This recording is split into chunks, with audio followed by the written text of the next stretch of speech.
Hello, magandang hapon po sa atin lahat. Ito po muli si Beach Batak at nagsasabi ng isang makoryenteng hapon sa atin lahat. Anyway, meron po tayong hawak dito na ito po ay pang Mitsubishi Adventure. Yan, at hindi ko na po naipakita at hindi ko po akalain na hindi pala naka-play ang camera. Anyway, alisin pa natin siya na ibuo. Yan.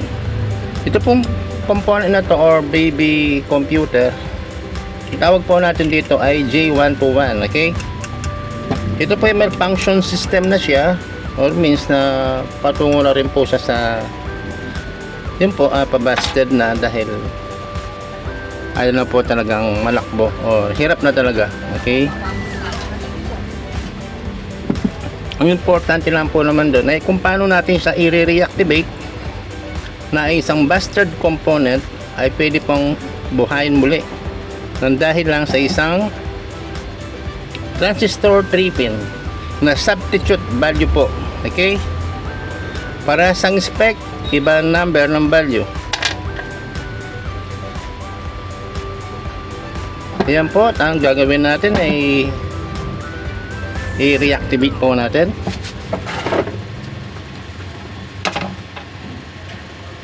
Ngayon po meron po tayong hawak na ayan. Dati po ang gamit ko dito ay mga Mica or Mica. Ngayon po ay mga rubber protector na rin po tayo nilalagay ngayon dahil sa pamodel ng pamodelong panahon. Okay, ayan po, didikit lang po natin siya dito sa base nya. Ayan.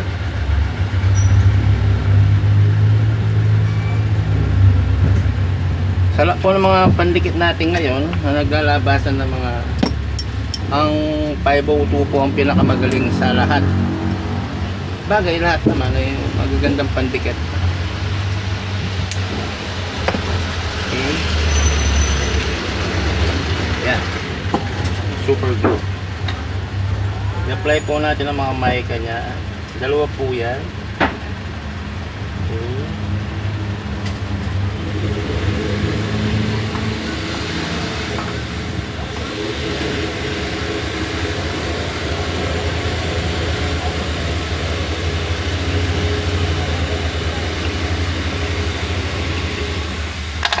Alright. Ayan po, at nailagay na natin yung ano na yung ating mica. Okay. Ayan po, i-apply na natin ang ating transistor 3-pin. Okay. Ito po ay bago. Okay. Kita naman na buo pa po yung kanyang mga pin. Okay. Ayan. Baliktad. Tingnan pala. Okay. I-apply na po natin. Anyway po, at advance Merry Christmas po sa atin lahat. Okay. Ayan po siya. Mabilis naman po kasing matuyo ang glue natin.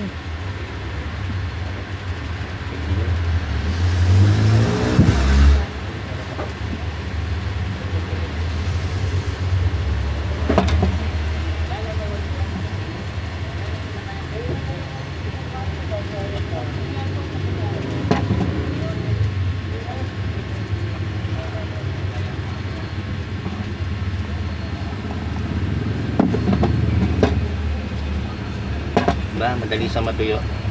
Ngayon po ay bubudburan na natin siya para lalong matibay.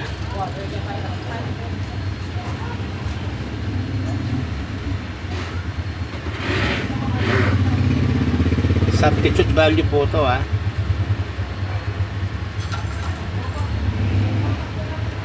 Ang mga technician alam po ito. Gawa kalimitan po sa mga technician na tulad namin, tulad ko, sino pa man dyan, ugali po talaga namin magbura ng value. Tulad po nito, substitute po siya, siyempre. Okay.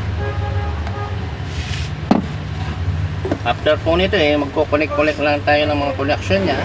Yun po, at patapos na po siya nun. Ngayon i-iron na po natin siya.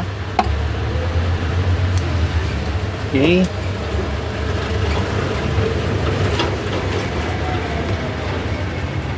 Yan.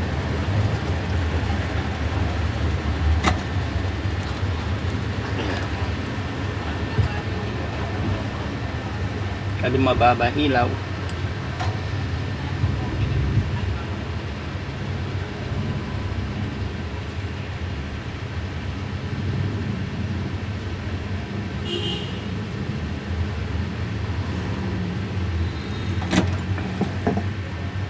Nuulit ko po, ito po ay Mitsubishi Adventure. Okay.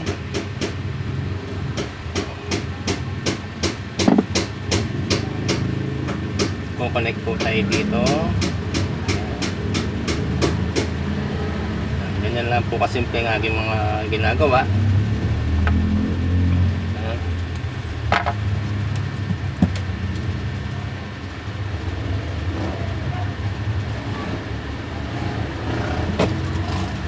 Importante po dyan, kahit pag nag-i-install po tayo ng mga wiring, kahit na tinatawag nila ng kalimitan ng iba ay conversion. Kalimitan conversion tawag nila yan. Okay. Maganda na po dyan, dapat laging malinis. Kung mag-wiring tayo, yung magandang pantignan, hindi yung gawang paa, gano'n. Dapat malinis po sa paningin. Hindi yung lagay na ng lagay, di ba?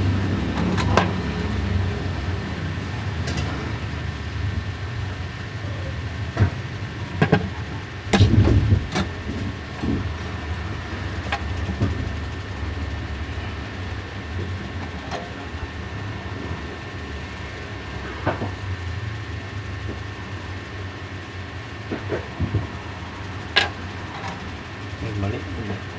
Dito pala sa kabila to. Sa kabila ka pala.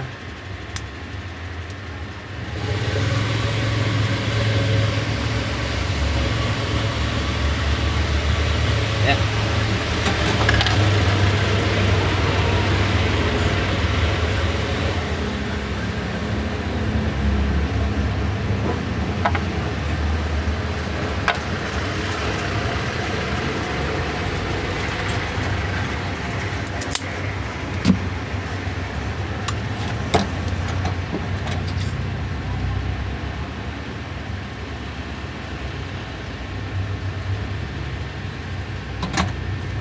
Pinutasan ko pala sa ilalim yan, tatlo yun. Nagbara na po akong 3 butas, ayan, para malinis siyang gawin. Tapos ito pong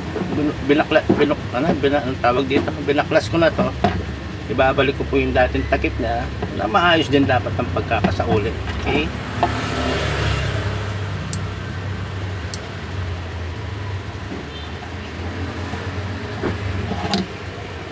Dito to sa kabila.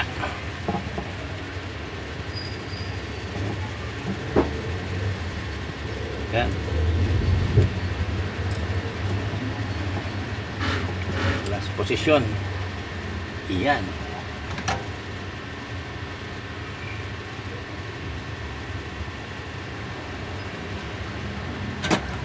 Ayan. Diba?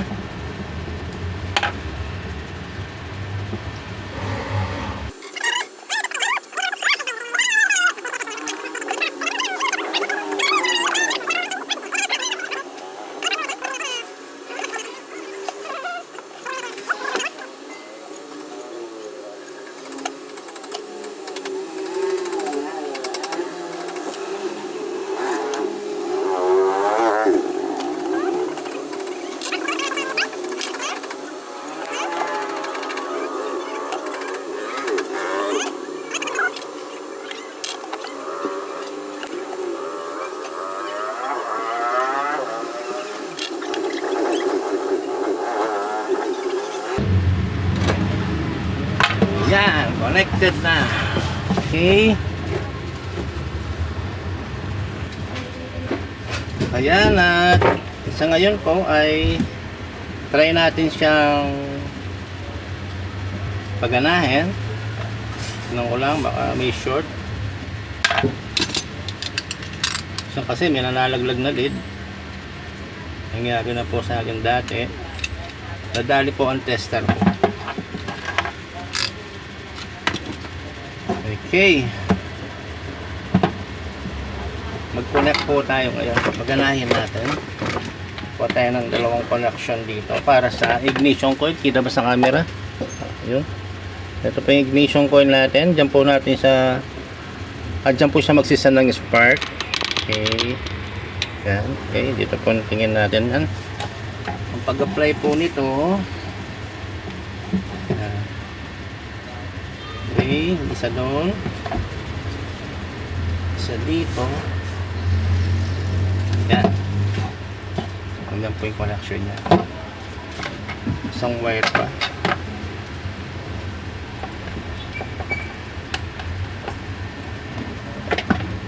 Isang wire pa tayo. Lain natin dito. Yan. And then tapos itatouch lang po natin dito sa gitna, may gitna niya. Na natin kung mag-activate po siya dito. Okay, power on. Manual muna natin. Dito ba? Ito po yung dito tayo dyan po mag-spark yan. Tira. Okay. Buhay na muli. Ayan po at patayin ko lang yung tester. Itatap ko na po siya. Okay. Ayan. Nakatap na po siya. Bago po kasi ako mag-fix ng mga connection, dapat i-manual muna natin talaga siya.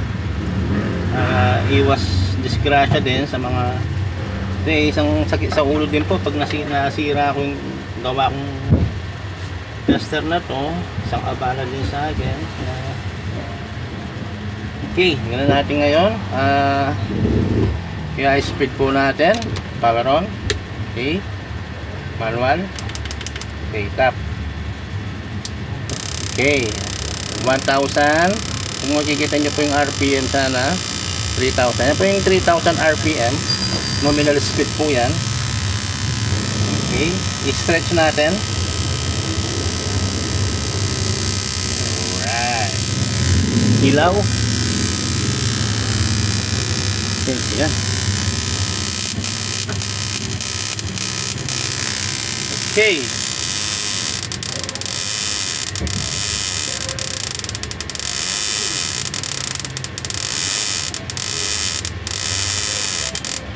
Ayan.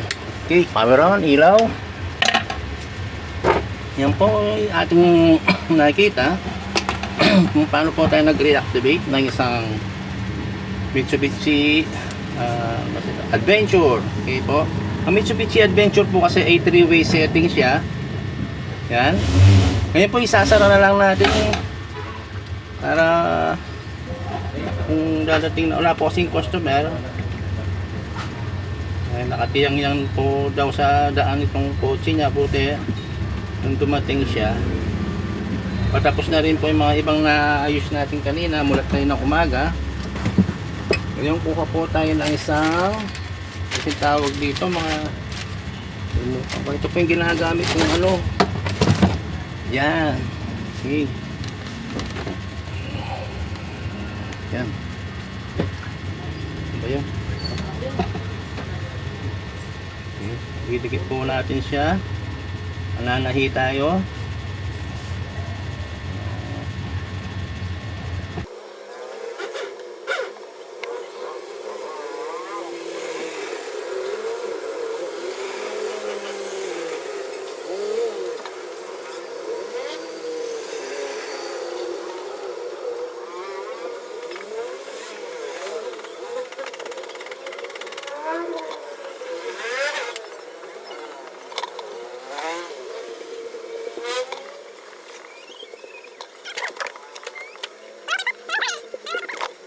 Okay. Ayan po, natin yung nakita kung paano po natin siya na-reactivate. Ayan po, napakasimple lang. Ganun lang. Okay.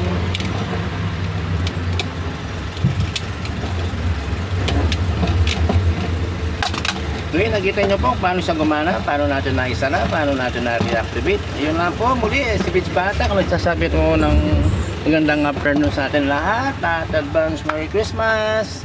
Happy New Year.